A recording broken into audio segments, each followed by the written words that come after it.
સમાચારથી બુલેટિનની શરૂઆત કરીએ। ઉત્તરાખંડના ઋષિકેશ નજીક ટિહરી જિલ્લાના કુંજાપુરીમાં ગંભીર બસ અકસ્માતમાં વડોદરાના એક વૃદ્ધ સહિત 5 લોકોના મોત થયા છે। બાજવાડા ખત્રી પોળમાં રહેતા પાર્થ સારથી જોશીનું મૃત્યુ થયું છે। ઉત્તરાખંડમાં શિબિરમાં ભાગ લેવા તેઓ ગયા હતા।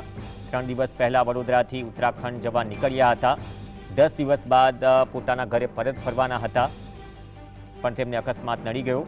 મૃતક પાર્થ જોશીના ઘરે કલેક્ટર કચેરીની ટીમ પહોંચી માહિતી આપવામાં આવી।